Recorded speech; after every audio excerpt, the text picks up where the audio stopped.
Hai manusia malam, selamat datang di Malam Malam Stories, channel yang menceritakan cerita-cerita horor yang beredar di internet dalam bentuk mini drama. Dalam episode kali ini, Malam Malam Stories akan membacakan sebuah cerita berjudul An Evening Walk yang ditulis oleh Provider 92 dari situs creepypasta.fandom. Dan cerita ini akan dibacakan oleh Papa Chan. Sekarang, pasang headsetmu, pejamkan mata, dan biarkan imajinasimu bermain dalam cerita yang satu ini. Malam-malam story.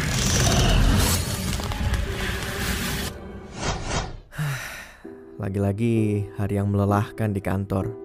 Ada pelanggan yang meneriakiku, dan manajer pun ikut memarahiku karena hal tersebut. Semua ini membuatku ingin menangis. Aku sangat muak dengan hari ini.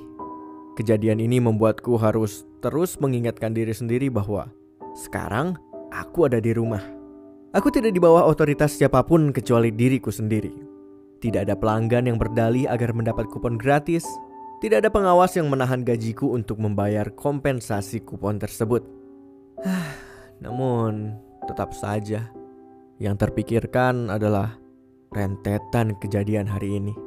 Menaikkan suara TV hanya menambah keruwetan isi kepalaku. Sebelumnya, aku memang pernah mengalami kejadian serupa.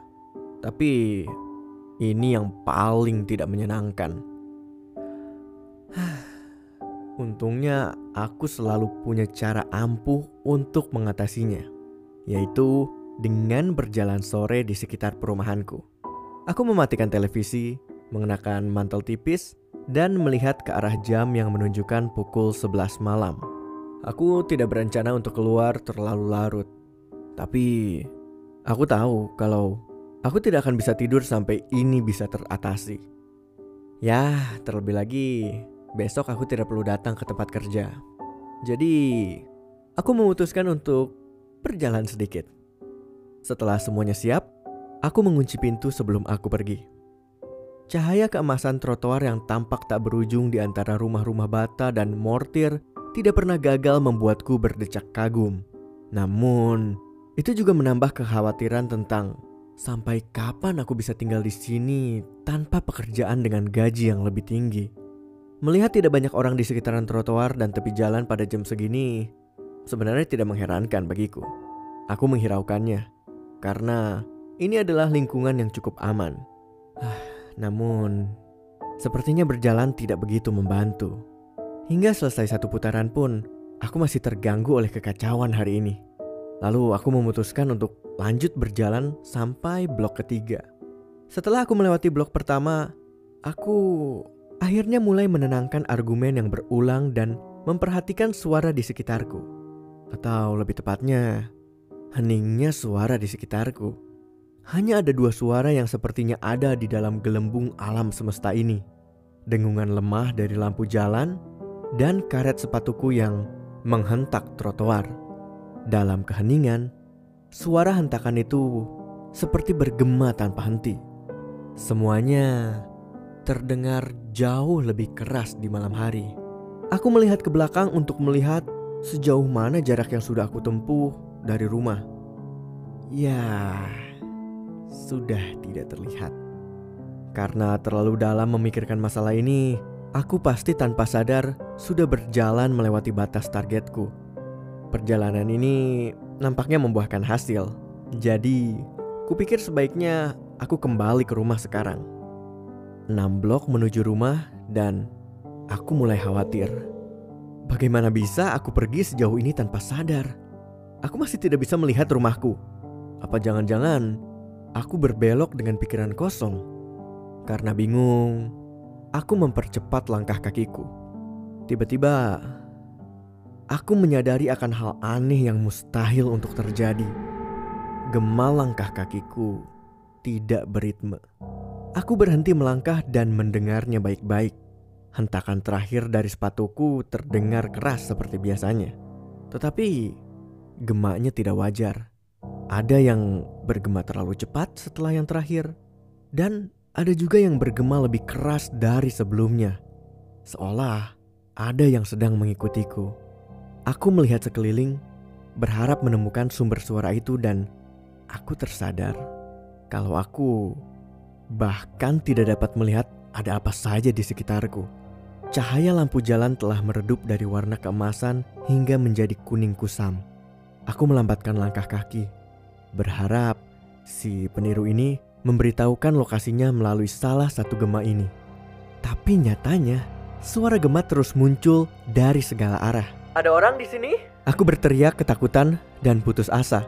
Tetapi hanya suaraku yang terpantul berulang-ulang dengan nada yang berubah-ubah seperti langkahku. Aku yakin telah melewati kurang lebih 100 lampu sekarang. Tetapi ketika setiap kali melewatinya, pasti lampu itu meredup dan aku kembali dalam kegelapan. Kucermati bohlam dengan sisa-sisa cahayanya, dan lagi-lagi suara aneh itu mulai terdengar. Entah dari mana lagi gema ini berasal. Pasalnya, bibirku ini terkunci. Terdengar bisikan seolah mengejek yang berasal dari telingaku. "Ada orang di sana." Aku memutar leherku secepat kilat sampai aku khawatir mungkin leherku bisa patah. Namun, tidak ada apapun. Hanya kehampaan dan pekatnya kegelapan meski disinari cahaya bintang yang paling terang. Tiba-tiba, satu-satunya sinar di dekatku ini ikut mati. Aku benar-benar ketakutan. Aku berbalik arah dan lekas berlari. Tetapi jalan tak kunjung terlihat karena setiap kali melewati lampu, pasti lampu itu akan padam. Semakin banyak blok yang kulewati, semakin kencang juga suara gema langkah kakiku. Bahkan hingga lebih keras daripada suara hentakan kakiku yang sebenarnya. Semua rumah tidak lagi memiliki pintu ataupun jendela. Semuanya telah menjadi dinding bata yang berdiri tegak, menjebakku di ruangan gema ini. Aku mulai melihat lampu di depanku menjadi gelap dan aku bersimpuh karena kelelahan dan putus asa. Aku semakin masuk dalam jurang kehampaan setiap kali aku melihat cahaya yang mulai padam. "Kenapa?" Aku berteriak, berharap ini akan menjadi kata-kata terakhirku. Namun, suaraku tidak bergema.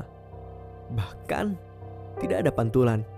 Suara teriakanku tidak sampai di udara dan menghilang. Hening total. Hingga beberapa detik kemudian, satu lampu jalan di sekitar setengah blok itu menyala. Cahaya menyerupai lingkaran kecil yang menyoroti satu sosok. Sosok yang sangat familiar. Tidak, sosok itu adalah aku. Dari tinggi, bentuk tubuh, ya, itu aku. Hanya saja semuanya terlihat gelap. Meski tanpa sorot mata yang terlihat, aku tahu dia memperhatikanku sambil meniru teriakan "mengapa" ke arahku. Lalu muncul sorot cahaya lain. Kali ini lebih dekat, menunjukkan sosok yang lagi-lagi seperti diriku sambil mengucapkan pertanyaan yang sama. Muncul lagi cahaya ketiga, keempat, kelima, keenam, ketujuh.